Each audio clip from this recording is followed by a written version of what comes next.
All right, you guys, so let's get into commercial real estate celebrity edition. First, before we even get started, let me say this. We never like to see a restaurant closed, whether it's a celebrity, a regular person, a mom and pop. We do not like to see businesses close. So this is not an opportunity for us to tear anybody down or poke holes in what they're doing. This is an opportunity for us to learn and to take lessons and apply them to our own businesses and make sure that we don't fall in some of the same pitfalls, okay? So with that being said, and without further ado, let's jump right into this. We're going to talk about James Harden's Restaurant 13, okay? I'm going to give you 3 lessons to take away if you are looking to open a restaurant or if you have one. So if that is you, make sure you save this and watch it in its entirety. So Restaurant 13 here in Houston, gorgeous, gorgeous, gorgeous build out, celebrity backing and prime location, all right? But even with all of that, the restaurant ran into serious lease struggles. And there are lessons that every restaurant owner needs to hear. Before we get started, I want to give you guys a bit of a story time. I had a personal experience back in 2019 where I was approached, and I don't know if it was someone from James Harden's camp or not. It just is very similar in timeline, but it could have been someone completely different. They wanted to open up a high-end restaurant, and you know, the conversations were interesting, and the way they were handling this transaction was also very interesting. Anyways, I was approached in 2019, and they said, hey, we want to have a high-end restaurant space, and that's what we're looking to acquire. And the person who was communicating with me about this idea said, hey, there's no budget. He has money. There is no budget. Refused to give a budget. And immediately I knew this is not going to be good. Why?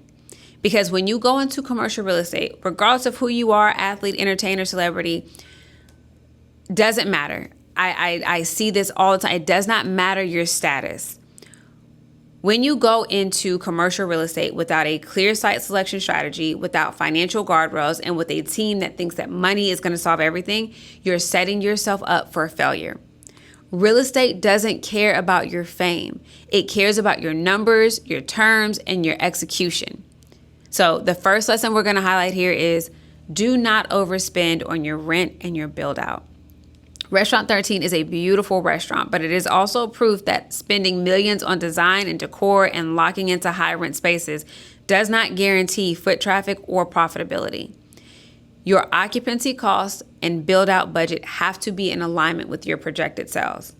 They have to be. Otherwise, your restaurant looks amazing, but it's bleeding cash. Lesson number 2. I say this all the time. We talk about it all the time. I feel like I've said this till I was blue in the face. Watch out for personal guarantees. I can't say it enough. And let me just say this.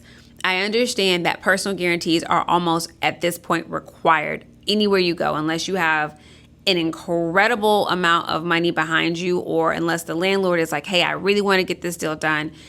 Personal guarantees are almost always required. So I understand that it's very difficult to get out of them, but there are ways to mitigate the impact of them, right? So you want to watch out for a personal guarantee. When a lease has a guarantee or a personal guarantee on it, you, not just your business, but you are on the hook.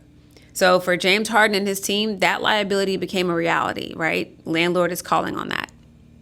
Now, if you can, you want to have your commercial real estate agent try to negotiate burn-offs, caps, or corporate guarantees if you can. Those are ways to mitigate the financial implication of that.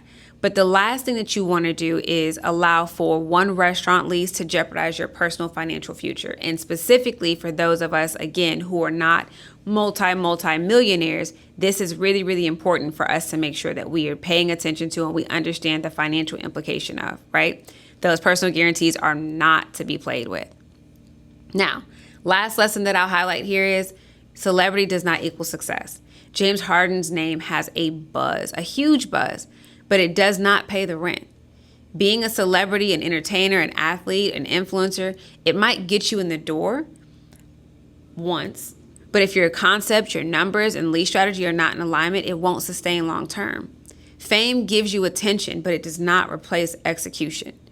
Don't allow someone to tell you that just because you're a celebrity, you're an influencer, you're an athlete, you have this huge following, that is going to carry your business. There is a lot more that goes into it than just who you are. So as we kind of wrap this thing up, if you will, my takeaways, as I've sat in those meetings and I've heard people say there's no budget doesn't matter. I'm here to tell you, in real estate, it always matters. It absolutely matters. The three things that every restaurateur needs to know and needs to do is spend wisely on rent and build out. Protect yourself from personal guarantees and never assume that fame equals longevity. In commercial real estate, success isn't about who you are, it's about how well you structure the deal.